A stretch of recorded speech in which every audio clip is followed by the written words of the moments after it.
You mentioned 1984. I just recently reread that or audiobooked it, and he wrote it right near where I live in Hampstead. Yeah. And man, that's dark. You talk about the road, man. Yeah. It's really dark. And you go deep down into the thought police and the speak rights and the monitors that watch you and can hear you. And you know, it's this technology that's in place to monitor the society. Yeah, but and there's no way around that. Yeah, and you see and you're seeing that, but it's funny how people he missed it, right? It was maintained by secret police and violence, but you don't really need that. Right. You know, that's what's interesting. He was thinking, you know, he was more spurred on, I think, by the Soviet Union and potentially, or the experience of what was happening there, and again, it's a case of life is more interesting than fiction. It is a scary book, and you're right. When you read it, you see all these parallels to things that are happening. But secret police aren't really needed to do it, right? That's the interesting thing to me. Yeah, that's the scary thing, and we saw that during all the lockdown is that your neighbors will enforce without even knowing that that's what they're doing. That people will censor each other. And that's the other talk about enforce. I mean, this is exactly like 1984. The Stasi, Stanford. You know, universities would invite people to anonymously report on their colleagues, students on other students. They hired a third-party firm to allow students to be informers. Well, what does that remind you of? That's terrifying. Yeah, in '84, the children are ratting on the parents. Yeah, and it's and you're seeing students encouraged to rat on other students or professors if they say something in class that they found offensive. It's really. And that's straight out of that, but it's scarier in a way, because it's the one place. Maybe because I've been an academic, and so I think it's the one place that should have been immune from that. I agree. And when it happens there, it's really terrifying. So right now we're streaming on this service, Rumble, which has come out and said that they support freedom of speech, and they are not here to judge someone based on rumors. One of the House of Lords people here in Britain wrote them a letter last week saying, "Are you going to demonetize Russell Brand like YouTube did?" Yeah. And they said, "How dare you? How dare you reach out and ask us to do that?" Their response now is, "We might block you in this country." And so you've got this media, government, industrial, pharmaceutical complex that has, a certain agenda in mind that's good for business. Not even saying there needs to be a conspiracy. And then you've got a bunch of other people pushing back, and these digital media companies are more powerful than a lot of governments. And so it's an information war, Lawrence. That's what we're in. And it's going to be interesting to see how it plays out. Yeah, but again, it's like nuclear weapons or anything else. It's got two sides. There are awful things about the internet. I mean, misinformation is huge. But on the other hand, isn't it amazing to be able to pick up, there's more information in my phone in my pocket right now, that I can access things that it would have taken me weeks or months to find the answer to. I know. I mean, I started to write books. I remember I'd have to go to the library and look things up, and it would take, a day to find a reference, and now it's like a second. So the access to information is remarkable, but there's also access to misinformation, and that means we have to change how we teach people. It used to be facts were what was important in teaching, and it should have been, but it was. But it should be process.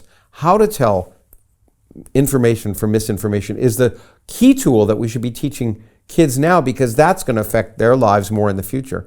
How to learn to be skeptical, how to compare sources, because the facts, they can access. I mean, there's certain skills you want to teach kids: how to read, how to write, how to do math, and how to do math right, and realize it's not racist to get the right answer, and or to know how to get the right answer, and. But beyond that, it's how to tell the wheat from the chaff. That's right. That's what education should be doing in the 21st century. We need to teach our children how to think, how to think, and how to be able to process other information appropriately, which is to not turn to echo chambers.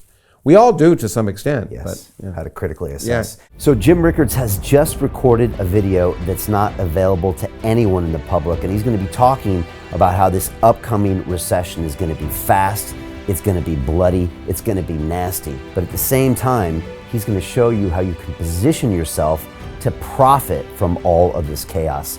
Now, we've made this video only available to our viewers. Go to londonreal.tv/Jim. Watch that immediately.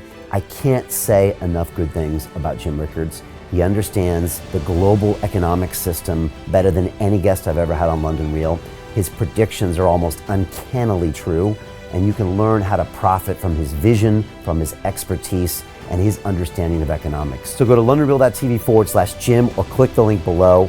It's an excellent, excellent look on what's going to happen in the future and how you can position yourself to profit from that. Jim is one of the best in the business, one of my favorite guests on London Real, and he's very, very good at predicting the future and showing us all to profit from it. So click the link, and I hope you enjoy. Hey, do you want to profit from crypto? Then join my DeFi Academy. The Crypto DeFi Academy will help you create generational wealth. But don't take my word for it. Listen to my students. When I first got into crypto, I remember thinking to myself, I need to learn more.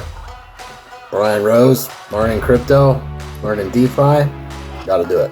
I am so grateful that I jumped in and did this. I had to break through some limiting beliefs that I can do this, that I can afford this, that I can be in this. It challenges the things that are deeply rooted within us. Joining DeFi Academy has been one of the best decisions I have made on my blockchain journey. This course was a life changer, a game changer, a huge eye-opener, coming from knowing practically nothing at the speed of the learning over 4 weeks was just fantastic. The information you provided in this class was invaluable. I feel far more confident in my next steps.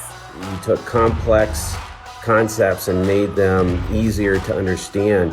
What's different than so many other ones is it just doesn't tell you what to do. It actually makes you do it. This is for people who are serious about becoming traders. This is the way it should be done.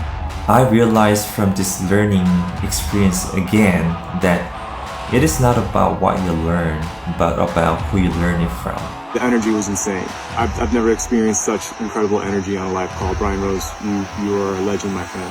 It's the only thing in the market where you can get all information and learn everything what you need to know. Everything is so clear and so well done, and I am just forever grateful for this program. It made me feel so much more confident about crypto than I did before. I did not anticipate how passionate I was going to become about it. This course has been like a big learning experience for me, not just in the crypto space, but just in overall balance of life. What I've learned is, how to take ownership, of my life in a way that I really hadn't before. Yeah, you can't put a price on that, really. I would recommend it to anybody, top notch. Excellence does not come cheap. So if you want excellence, you got to pay for it, but it's so worth it. Pull the trigger. That's what this course is about. You're not going to regret it, really. It's amazing. Thank you, Brian and team. So what are you waiting for? Crypto is happening now. Click the link below, submit your application, and let me mentor you on how to create generational wealth and build the decentralized financial infrastructure of the future.